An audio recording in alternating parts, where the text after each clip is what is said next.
যে দাদা দিয়েছেন শুরুতে একটু পরিচয় দিয়েছি।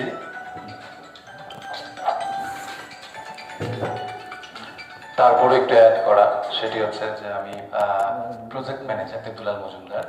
আসলে আজকে যে আমাদের ওয়ার্কশপটার উদ্দেশ্য যেটা প্রমোশন ওয়ার্কশপ যেটি আমরা বলতেছি, এটির উদ্দেশ্যের পরে আমি আসছি এর আগে যেটুকু বলা সেটি হচ্ছে যে দাদা অলরেডি বলে ফেলেছেন।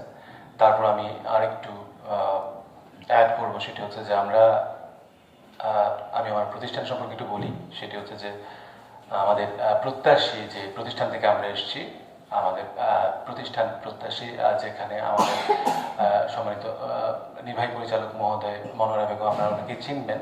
প্রত্যাশী অ্যাকচুয়ালি আমাদের চিটাগংয়ের একটি প্রতিষ্ঠান এবং মনোরা ম্যাডাম শুরু থেকেই এই প্রতিষ্ঠানের ধারক এবং বাহক। আমরা ওনার সহযাত্রী এবং ওনার যে ভিশন এবং মিশন আছে সেগুলোকে আমরা বাস্তবায়নের দিকে আগাচ্ছি। যদিও দাদা বলেছেন এমএফআই বা মাইক্রোফিন্যান্সটা প্রত্যাশীর মেইন চালিকা শক্তি, আমি এখানে একটু ডিফার করব। কারণ এমএফআই তে আসার আগেও প্রত্যাশী মা ও শিশু স্বাস্থ্য নিয়ে, বিশেষ করে মনোয়ারা ম্যাডাম মা ও শিশু স্বাস্থ্য নিয়ে প্রথমে কাজ করেন সেই 80-র দশকে। এটা অনেক আগের সময় এবং নারীদের তখন এইভাবে কাজ করাটা আসলেই একটা দৃষ্টান্ত, এবং যার ধারাবাহিকতায় প্রত্যাশী বলে একটি স্বয়ংসম্পূর্ণ প্রতিষ্ঠান দাঁড় করানো সম্ভব হয়েছে। এবং নারী নেতৃত্বে আমার প্রতিষ্ঠানের যিনি শীর্ষস্থানীয় আছেন নির্বাহী পরিচালক মহোদয় একজন নারী, এবং এটি আমি গর্বের সঙ্গে আমাদের সকল ইভেন্টে বা আমাদের সকল আলোচনায় এই বিষয়টি উল্লেখ করি। তো সমাজ উন্নয়নে বা আমি বলবো আর্থসামাজিক উন্নয়নে প্রত্যাশী শুরু থেকে কাজ করছিল। শুরুতে আমরা মা ও শিশু স্বাস্থ্য নিয়ে কাজ করতে গিয়ে দেখেছি যে আসলে দারিদ্র্য সীমার নিচে বসবাস করা জনগোষ্ঠীর সংখ্যা অনেক। সেই জায়গায় আমাদের এমএফআই একটা সাপোর্ট হিসেবে, আমি বলবো এমএফআই অনেকে এটাকে ব্যবসা মনে করেন, আমি এমএফআইকে পুরোপুরি ব্যবসা বলছি না। কারণ ক্ষুদ্র ঋণের বিষয়টি এখন সর্বজন স্বীকৃত এবং জাতীয়ভাবে আন্তর্জাতিকভাবে স্বীকৃত যে দারিদ্র সীমার নিচে বা একটু অসচ্ছলভাবে যারা বসবাস করছেন বা দরিদ্র অবস্থায় আছেন তাদেরও জীবন মান উন্নয়নের জন্য এমএফআই একটা বিরাট ভূমিকা পালন করে, যে আর্থিক প্রয়োজনগুলো মেটায় বা তাদের যদি কোনো আর্থিকভাবে সচ্ছল হওয়ার জায়গা বা বিনিয়োগের জায়গায় ওনারা যেতে চান একজন দরিদ্র মানুষ, সেক্ষেত্রে এমএফআই একটা বিরাট সাপোর্ট দেয়। তাছাড়া নারীর ক্ষমতায়নেও এমএফআই মাইক্রোফিন্যান্স একটা বিরাট ভূমিকা রাখে। তো সেই জায়গা থেকে আমি বলবো যে এমএফআই বলেন বা আমাদের যে এনজিও সেক্টর আছে, বলবো সহযোগ একটা পরিপূরক, এবং আমাদের রাষ্ট্রীয় বা আমি বলবো চিটাগং ডিভিশন বা অ্যাজ এ হোল পুরো রাষ্ট্রের ব্যবস্থায়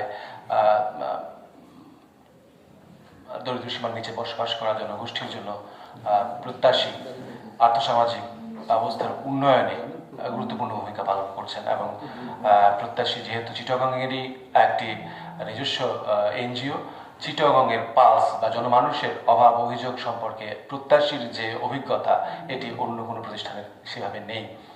দাদা যদিও বলছিলেন যে আমরা বিভিন্ন ডেভেলপমেন্ট সেক্টরে বা আমার এনজিও সেক্টর বিভিন্ন প্রকল্প নিয়ে কাজ করতেছি, তারই ধারাবাহিকতা আমাদের সফল প্রকল্পটি আমি শুরুতে একটু বলে নিই। সেটি হচ্ছে যে সফল প্রকল্পের অর্থায়নে আছেন ইউএনসিডিএফ, জাতিসংঘের একটি অঙ্গ সংগঠন, United Nations capital development fund, এটি আছে সুইস এম্বাসি, সুইজারল্যান্ড গভর্নমেন্ট আছে।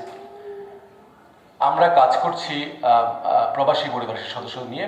বিশেষভাবে আমি বলবো যে আমার প্রকল্পের ডিজাইনেই আছে আমার সফল প্রকল্পে যারা বেনিফিশিয়ারি হবেন, যারা সুবিধাভোগী হবেন, তাদের প্রায় অন্তত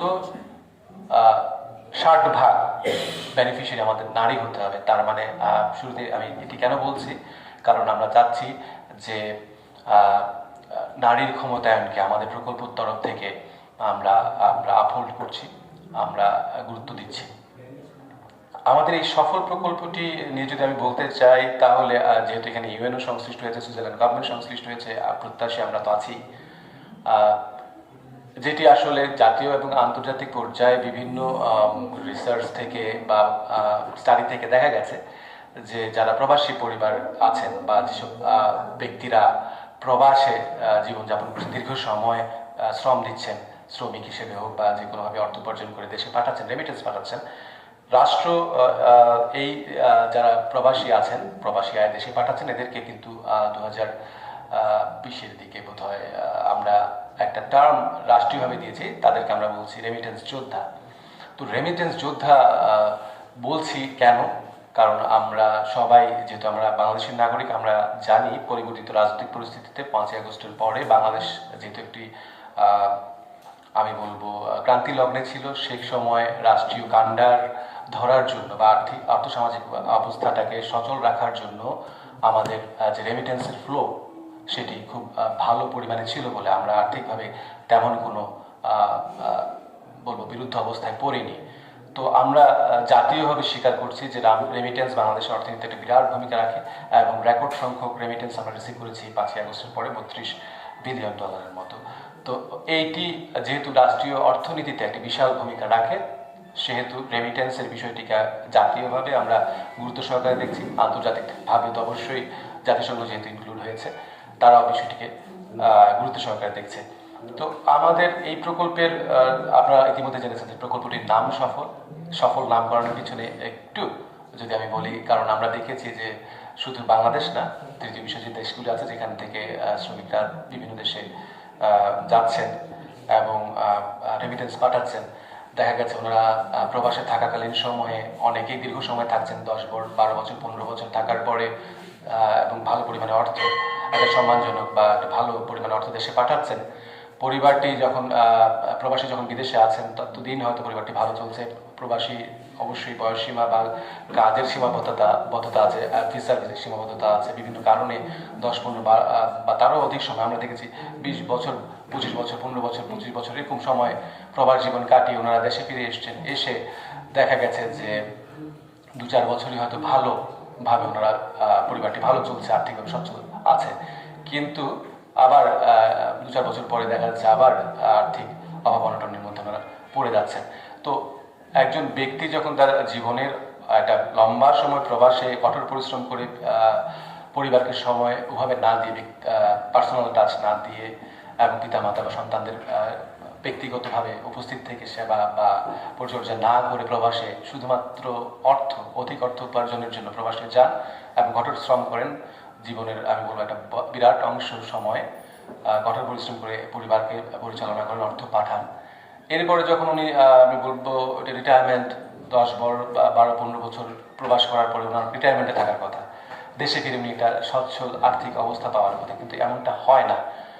তো একজন ব্যক্তি যখন অতগুলো বছর প্রবাসে কঠোর পরিশ্রমের পরে অনেক অর্থ, যথেষ্ট পরিমাণে অর্থ দেশে পাঠানোর পরে প্রবাস জীবন শেষ করে যখন দেশে ফিরেন, 2-4 বছরের মধ্যে যখন আবার পরিবারটি আর্থিকভাবে অসচ্ছল হয়ে পড়ে, তাহলে আমরা ধরে নেব যে পরিবারটি সফল হয়নি, অন্তত আর্থিকভাবে। আমার এই প্রকল্পটি এই বিষয়টিকে হাইলাইট করছে এবং এই প্রকল্পের মাধ্যমে আমরা প্রবাসী পরিবারের সদস্য যারা রেমিটেন্স রিসিভিং ফ্যামিলি মেম্বার আছে তাদেরকে আয়বর্ধকমূলক কাজের সাথে সংশ্লিষ্ট করতে চাচ্ছি এবং আমরা চাচ্ছি যিনি প্রবাসে আছেন উনি প্রবাস জীবন শেষ করে দেশে ফেরার পরেও যাতে দেশের মধ্যে এমন একটি ব্যবস্থা পান যে উনি প্রবাসে যে আয়টি করতেন তার অন্তত একটা বিরাট অংশ এখানেই যাতে উপার্জিত হতে পারে,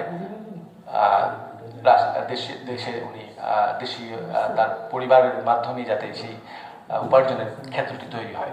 তো এরই ধারাবাহিকতায় আমরা রেমিটেন্সকে, যেহেতু প্রবাসী আয়ের মাধ্যমে পুরো ব্যবস্থাপনাটা করতে হয়, আমরা রেমিটেন্সকে গুরুত্ব দিচ্ছি, রেমিটেন্সের ম্যানেজমেন্টকে গুরুত্ব দিচ্ছি এবং সেই বিষয়ে আমরা কিছু অ্যাওয়ারনেস কমিউনিটি লেভেলে আমরা ক্রিয়েট করছি। আমরা আমাদের প্রকল্পের কার্যক্রমের অংশ হিসেবে আমরা উঠান বৈঠকের মাধ্যমে রেমিটেন্স ম্যানেজমেন্ট বিষয়ে আমাদের গুরুত্বের কথাগুলো বলছি। আমাদের প্রকল্পের তরফ থেকে যে কার্যক্রমগুলো আছে যেগুলো আমরা বলি সুবিধাভোগীদের হয়তো একটি সম্মানজনক অবস্থায় নিয়ে যেতে পারে, সেই জায়গাগুলো সম্পর্কে ওনাদের অবহিত করছি। আমরা রেমিটেন্স ম্যানেজমেন্ট বিষয়ক কিছু কি মেসেজেস বলি আমরা, সেগুলোকে আমরা গ্রাফিকের মাধ্যমে, রিক্সা পেইন্টের মাধ্যমে সচেতনতা বৃদ্ধির জন্য কাজ করছি। আমরা স্কুল ইভেন্ট করছি, স্কুলে আমরা যারা অ্যাডোলসেন্ট বাচ্চা আছে, শিশুরা আছে, তাদের মাধ্যমে আমরা রেমিটেন্স ব্যবস্থাপনা বিষয়ে যারা প্রবাসী পরিবারের সদস্য আছেন তাদেরকে আমরা সচেতন করার চেষ্টা করছি যে রেমিটেন্স একটি অস্থায়ী বা অনিয়মিত বিভোগ উপার্জনের ব্যবস্থা হতে পারে, কারণ যিনি প্রবাসী আছেন অবশ্যই উনি দেশে ফিরবেন। তো এটি যে এমন নয় এই আয়টি সবসময় থাকবে, তো ওই আয় থেকেই আমাদের ভবিষ্যতের কথা চিন্তা করতে হবে।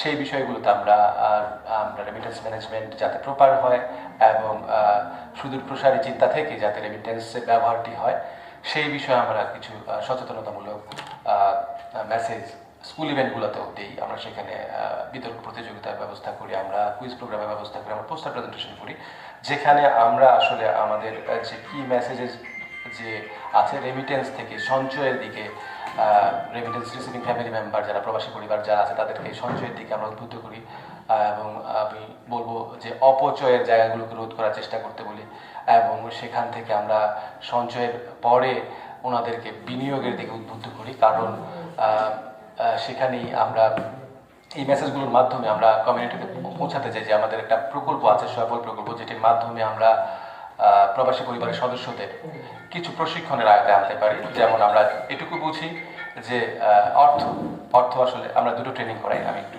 বলি। একটা হচ্ছে ডিজিটাল আর্থিক সাক্ষরতা ট্রেনিং এবং উদ্যোক্তা উন্নয়ন প্রশিক্ষণ বা ট্রেনিং।